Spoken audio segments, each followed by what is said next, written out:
Por ejemplo, parecía totalmente inmune al temor infantil de la oscuridad y la noche.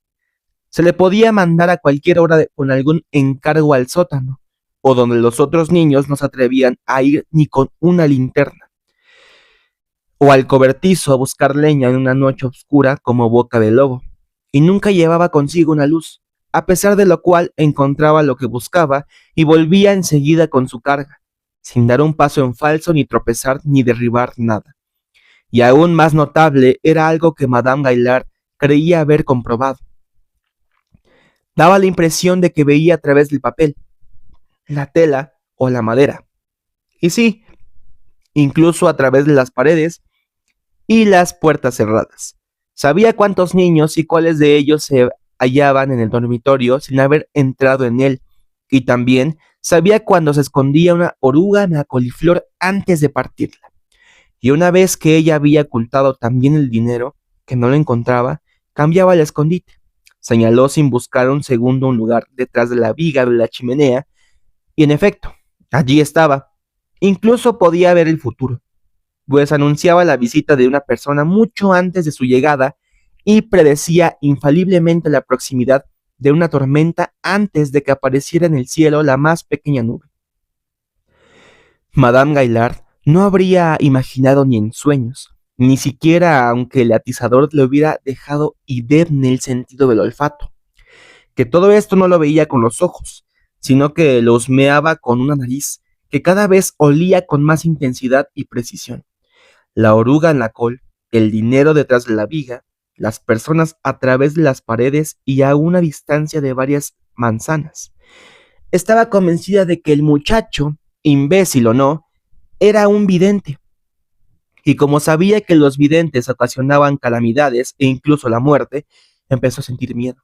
Un miedo que se incrementó ante la insoportable idea de vivir bajo el mismo techo con alguien que tenía el don de ver a través de paredes y vigas un dinero escondido cuidadosamente, por lo que en cuanto descubrió esta horrible facultad de Grenouille, ardió en deseos de deshacerse de él, y dio la casualidad de que por aquellas mismas fechas, Grenouille tenía 8 años.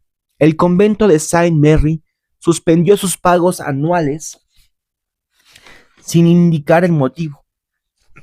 Madame Gaillard no hizo ninguna reclamación, por decoro. Esperó otra semana y al no llegar tampoco entonces el dinero convenido, cogió al niño de la mano y fue con él a la ciudad. En la Rue de la Mortellerie, cerca del río, conocía a un curtidor llamado Grimal, que tenía una necesidad notoria de mano de obra joven, no de aprendices u oficiales, sino de jornaleros baratos.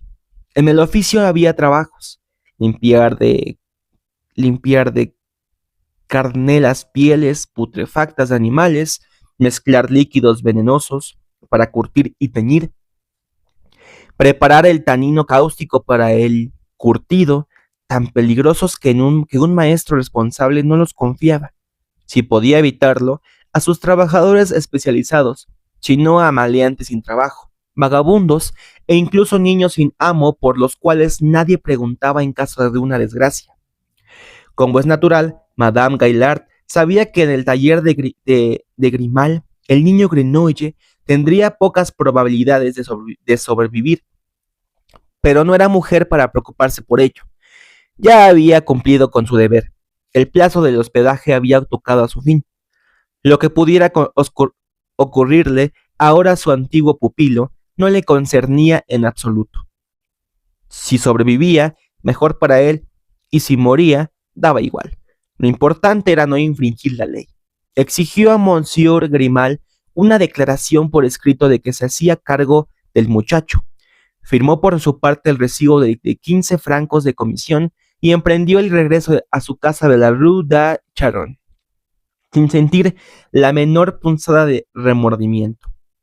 Por el contrario, creía haber obrado no solo bien, sino además con justicia, puesto que seguir manteniendo un niño por el que nadie pagaba redundaría un perjuicio de otros niños e incluso de sí misma, y pondría en peligro el futuro de los demás pupilos y su propio futuro, es decir, su propia muerte privada, que era el único deseo que tenía en la vida.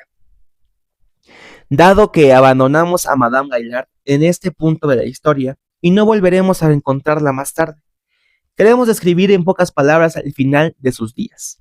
Aunque muerta interiormente desde niña, Madame Gaillard alcanzó para su desgracia una edad muy avanzada en 1782, con casi, con casi 70 años, cerró su negocio y se dedicó a vivir de renta en su pequeña vivienda, esperando la muerte. Pero la muerte no llegaba. En su lugar llegó algo con lo que nadie en el mundo habría podido contar y que jamás había sucedido en el país. A saber, una revolución, o sea, una transformación radical del conjunto de condiciones sociales, morales y trascendentales. Al principio, esta revolución no afectó en nada el destino personal de Madame Gaillard. Sin embargo, con posterioridad, cuando casi tenía 80 años, sucedió que el hombre que le pagaba la renta se vio obligado a emigrar y sus bienes fueron expropiados y pasaron a manos de un fabricante de calzas. Durante algún tiempo, pareció que tampoco este cambio tendría consecuencias fatales para Madame Gaillard, ya que el fabricante de calzas siguió pagando puntualmente la renta. No obstante, llegó un día en que le pagó el dinero no en monedas contantes y sonantes, sino en forma de pequeñas hojas de papel impreso, y esto marcó el principio de su fin material. Pasados 2 años, la renta ya no llegaba ni para pagar la leña. Madame Gaillard se vio obligada a vender la casa, y a un precio irrisorio. Además, porque de repente había millares de personas que, como ella, también tenían que vender su casa.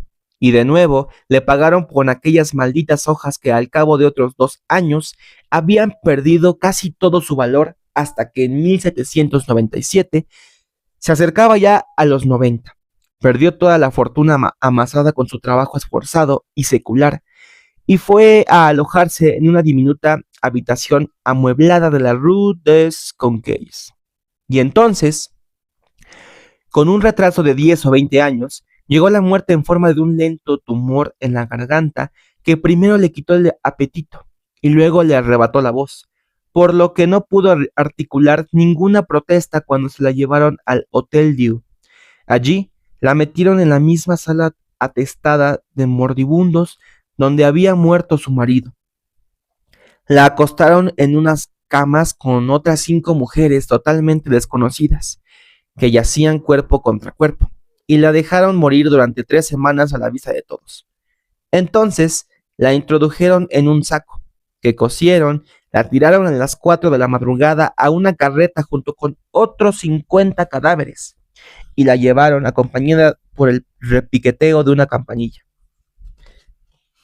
al recién inaugurado cementerio de Clamart, a casi 2 kilómetros de las puertas de la ciudad, donde la enterraron en una fosa común bajo una gruesa capa de cal viva.